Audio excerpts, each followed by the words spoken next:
On January 1st, 2019, Jair Bolsonaro, one of the most controversial politicians in international news, became the president of Brazil.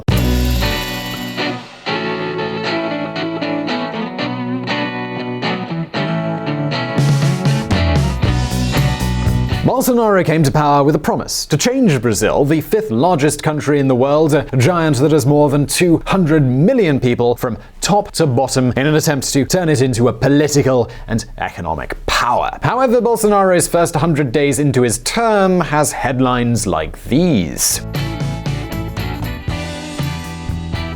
Jair Bolsonaro, Brazil's apprentice president. Unless he stops provoking and learns to govern, his tenure could be short.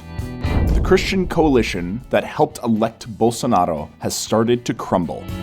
Bolsonaro's popularity sinks after a rocky 100 days in Brazil. Since becoming president, Bolsonaro has continued with his incendiary and controversial campaign speech. He remains very active in social networks, and there's no day in which he doesn't attack other parties and other politicians. Which is strange, considering that he himself has been in politics for 30 years and has 3 children who are also politicians. My God, what have I done to deserve this? Nothing but trouble. Jair Bolsonaro. Now, how can you use controversy to govern a country? How can you secure power without seeking pacts or political support? And the most important question of all, what exactly can we expect from Bolsonaro? Well, listen up.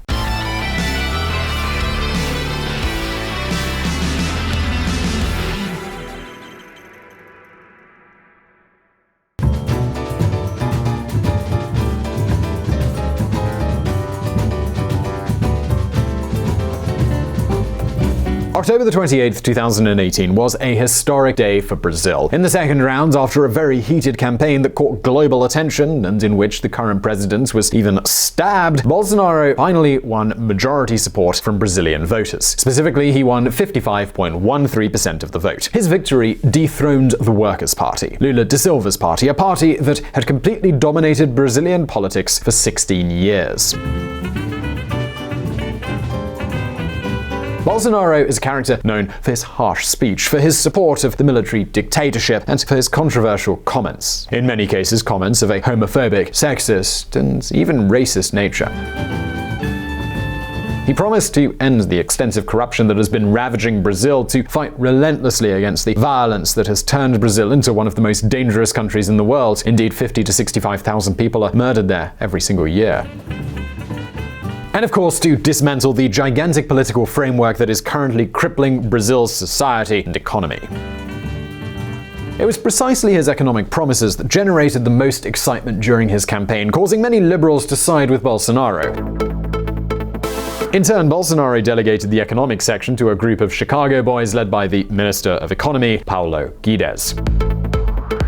And it makes sense to overhaul the economy because Brazil can't keep running like it has been running. But hold on a moment, because although Bolsonaro won the presidential elections, he doesn't hold a legislative majority. His party only got 55 of the 513 seats that make up the Chamber of Deputies. And this is important because if you don't have a majority in the legislature and you don't seek political support from other elected parties, well, how are you going to get any laws approved? Brazil's Congress and Senate are very fragmented, which is why previous Brazilian presidents have traditionally ruled by forming pacts with other groups. This is known as coalition presidentialism. However, Bolsonaro simply doesn't work that way. And of course, this isn't the only handicap of the new Brazilian president. Prometo manter, defender e cumprir a Constituição. Easy to say, hard to do? Brazil is chaotic. It's by far one of the most bureaucratic and complicated countries in the world. And it's that way for everyone, ordinary people, companies, and even for politicians. You want an example of what bureaucracy means in Brazil? Well, check this out. It's estimated that a medium-sized company, even a small company, spends about 2,000 hours a year declaring their taxes. This may help explain why Brazil scores lower than even Argentina in the Economic Freedom Index and is considered to be one of the 7 countries in the world where taxes are most cumbersome to pay, according to the World Bank's Doing Business Index. Check this out.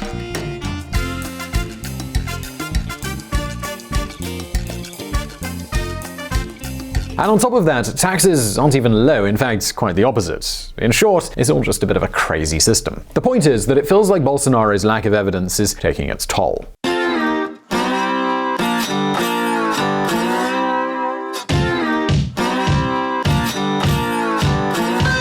It may be surprising to hear Bolsonaro described as inexperienced when he's been in politics for more than 30 years, and almost all that time he's served as a federal deputy. However, this time was served in what Brazilian politics calls low clergy, that is, politicians with minimal power. These are characters who are in politics but who neither have the ability to influence nor take part in actual decision-making.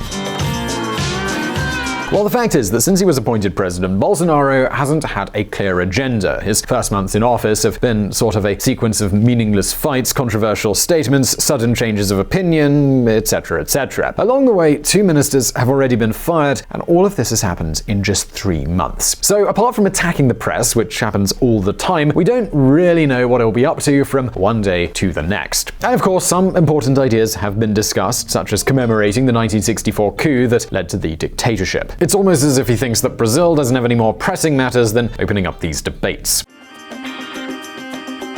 But that's not all. Bolsonaro himself, who came to power as a champion in the fight against corruption, has seen its shadow loom very close to him. One of his sons, Senator Flavio Bolsonaro, received 48 suspicious deposits worth $30,000 in his bank account, according to reports obtained and broadcast by Jornal Nacional. Among other scandals, there have been reports of the diversion of public electoral funds by Bolsonaro's Social Liberal Party to fake candidates in the previous elections. These accusations led to the dismissal of the General Secretary of the Presidency, Gustavo Bebiano, who was none other than the coordinator of Bolsonaro's own campaign. Not exactly a brilliant start. And this helps to explain how, in just 3 months, the president's approval rating among Brazilians dropped 16 points, and the confidence index has gone from 62% in January to 49% in March. Look, we're talking about the worst record of a Brazilian president at the beginning of his term since 1990. But folks, this really is just the start of the problems.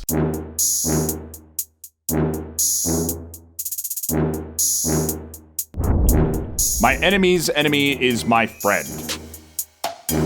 An election campaign is always different from governing a country. For example, in a campaign, you can promise gold and myrrh and create alliances between parties and politicians whose only affinity is their rejection of a different political opinion.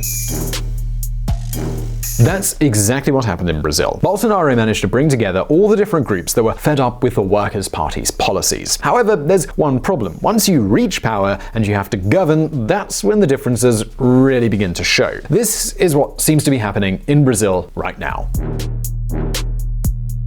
You see, the support system that led Bolsonaro to the presidency includes just a bit of everything. Anti-Marxists, evangelists, liberals, traditionalists, the military, conservatives, it goes on and on. And of course, sometimes the differences, they really do matter. In a nutshell, we could say that there are 2 main currents within Bolsonaro's government: pragmatists and ideologists.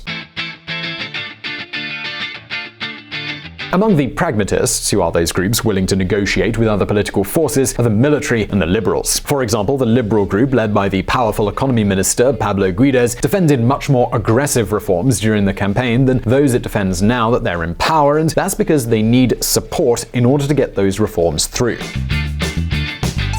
A very clear example is pension reform. During the campaign, Guedes defended reforming the entire system using the Chilean model as an example. In short, he was promoting a capitalization model. Now, however, he's promoting significant reforms, but they are nowhere near as ambitious. A minimum retirement age, a capped pension, and eligibility based on a required number of years in the workforce. The government will still save a lot of money, but basically the system structure will remain the same. And of course, in order to approve even a moderate pension system reform, they need 3/5 of the congressmen and senators to vote in favor. So, well, it's time to negotiate. The second current that runs through Bolsonaro's government is the ideological one, and this group includes the president's own children. As I mentioned, the entire family is involved in politics.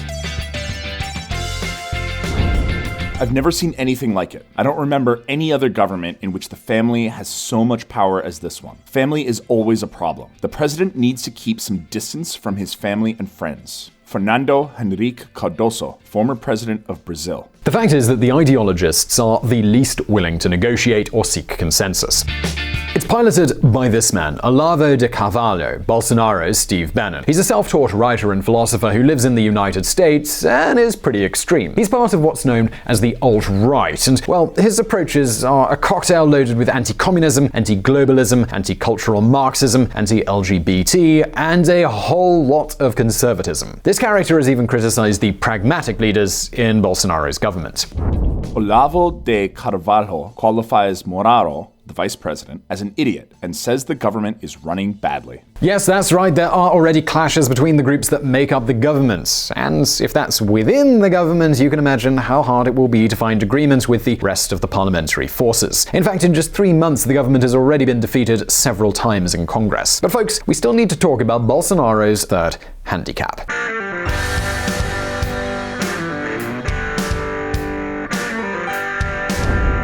The economy doesn't work.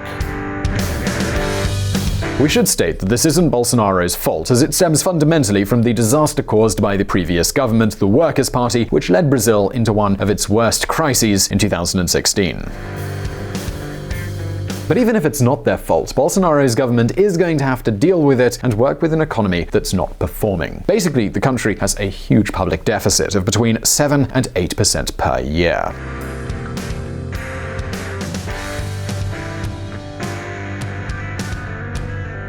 Public debt keeps growing, and it's already at around 80%, which is a lot for a country like Brazil. To make matters worse, there are 13 million unemployed people, and the economy is really struggling. Citi cuts 2019 Brazil GDP growth forecast to 1.8%. Faced with this situation, Brazil doesn't need an economy minister, they need a doctor. Obviously, such a big deficit doesn't give the government much margin for anything, and if you have huge imbalances and no growth, things are only going to get harder. Of course, there's only one solution, and that's budget cuts. And that's precisely what the government wants to do with pensions, which is by far the largest expenditure for the Brazilian government. More than 40% of the government's budget goes to pensions, and some estimates even suggest that in the next decade, this is going to rise above 60%. This is not surprising because Brazil has one of the most generous systems in the world. The country's average retirement age is 54 years, and the average pension is equivalent to 70% of the final salary. That means you can retire at age 54, and for the rest of your life, you're going to get 70% of the salary you were earning just before you retired. Obviously, this is not sustainable. Brazil has one of the most generous systems in the world. If there is no pension reform, Brazil will head towards insolvency and a debt crisis. Chris Garman, managing director of Eurasia Group, a political risk advisory firm. The problem? Cuts, they're never popular, and folks, if Bolsonaro really wants to change Brazil for good, he's going to have to negotiate, and that means a lot of compromise. The question is, can he do it? I'll leave your answer in the comments below and in this survey. Anyway, as you can see, these are the factors that have overshadowed Bolsonaro's first months as president. If he manages to build a coalition of political support to transform the Brazilian economy, well, we'll be glad to tell you about it. And if he doesn't, his government may not last very long at all. So I really hope you enjoyed this video. Please do hit that like button if you did, and don't forget to subscribe for brand new videos. Also, please check out our friends at Reconsider Media. They're the podcast that provided the vocals in this episode that were not mine. Also, this channel is possible because of Patreon and our patrons on that platform. Please consider joining them and supporting our mission of providing independent political coverage. And as always, I'll see you in the next video.